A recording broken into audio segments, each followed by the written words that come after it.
Let's study about the poem Your Children Are Not Your Children, written by Khalil Gibran. Khalil Gibran was born on 6th January 1883. He was a Lebanese American writer, poet, novelist, visual artist, and also considered as a philosopher. He emigrated to Boston in USA in 1895. There he studied art and French and Arabic in Lebanon. The spelling Khalil Gibran is the result of a suggestion by his English teacher. Then he anglicized his name to make it more acceptable in society. He began writing newspaper columns and books in Arabic. His poetry is notable for its use of formal language and insights on topics of life using spiritual terms. His works were especially influential in the American popular culture in the 1960s. His notable works were The Prophet and Broken Wings. He died in New York City on 10th April 1931. Then about the poem. The poem Your Children Are Not Your Children is that of the part in which divine providence plays in human's life. It's clearly denoted that the idea of parents' part is only being secondary in the lives of children. It is critical of the usual expectations of parents about their children. Let's go through the poem. Your children are not your children. They are the sons and daughters of life's longing for itself. In this poem, here we can see a mother approaches a prophet to know about his perspectives on children. He brings up the concept that children are not in our ways and means to get over the imperfections in our own life. The first line evokes a visceral response to feel a biological, emotional and spiritual instinct to care our children. Parents are only a medium through which life expresses itself. Parents take care of their needs until the time they can do it for themselves.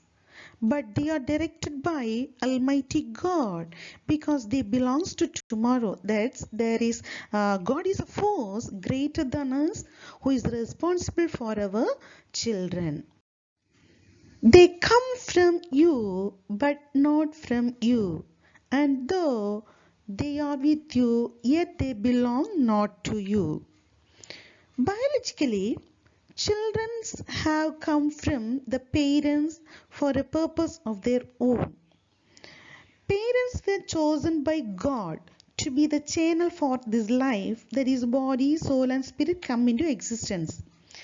Gibran says, parents cannot own or possess the children whom they give birth to. Parents have no right to choose who they are. Each of them have to chart their own path. God is so brilliant that we cannot even find one fingerprint resembling another. So the poet says, even though parents are the means by which children come into the world, they can't design their lives. The poet also says children stay with the parents, but they do not belong to them. You may give them your love, but not your thoughts, for they have their own thoughts. The only gift parents can give to their children is love. A child is fond of the unconditional love receiving from the parents. They can give their love for confidence about tomorrow. Just opinions can be offered as choices, but not fulfilled with our own thoughts or desires or expectations. They have born with their own unique identity and to play their role in this world. So let them to think of their own for a better and bright future. They have their own destination. For you may house their bodies, but not their souls. For their souls dwell in the house of tomorrow. which you cannot visit, not even in your dreams. Here, the poet says that parents can't take care of their basic needs, but we can't imagine what potential lies within them and how their future will be. Their souls lie in different thoughts and beliefs to navigate a world we can't foresee. They have their individual views and independent ideologies. They are living in their own time. Here the poet picturizes the souls of children. The souls of children dwell in the house of tomorrow through which parents have not visited even in dreams. Their souls plan for a prosperous life. They make us to surprise with their brilliant visions, as visions differ from previous generation. You may strive to be like them, but seek not to make them like you. For life goes not backward, nor tarries with yesterday.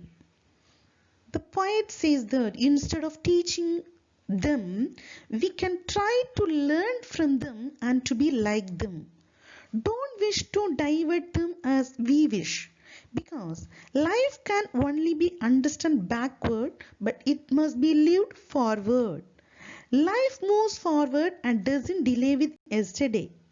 Allow them to march forward towards their future, and the future cannot be stagnant with the past. You are the bows from which your children, as living arrows, are sent forth. Here the poet beautifully quotes that parents are bows and children are arrows. Parents as a bow aims towards their children's future. Parents are considered as a solid foundation. They are strong, balanced and grounded. They are the bow from which the children, that is the arrows, shoot forward. Parents have to stretch the limits of thinking and living in order to move them ahead much beyond what we have. The author sees the mark upon the path of the infinite, and he bends you with his might, and his arrows may go swift and far.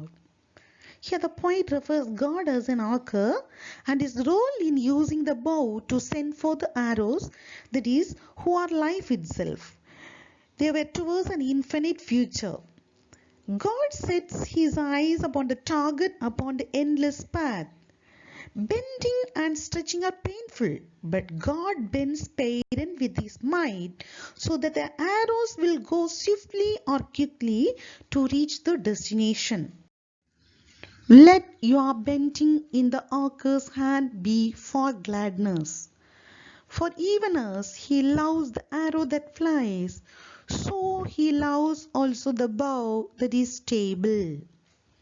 In these final lines, the poet reveals that parents must be happy, because to be a parent, he must be glad and do all for your children joyfully. Though parenting is a painful aspect, one can find a lovable joy in that pain. He says, hold the bow stable to cast the arrow in the certain place and guide the children in a straight and narrow path. Because God loves the arrow that flies and the bow that is stable.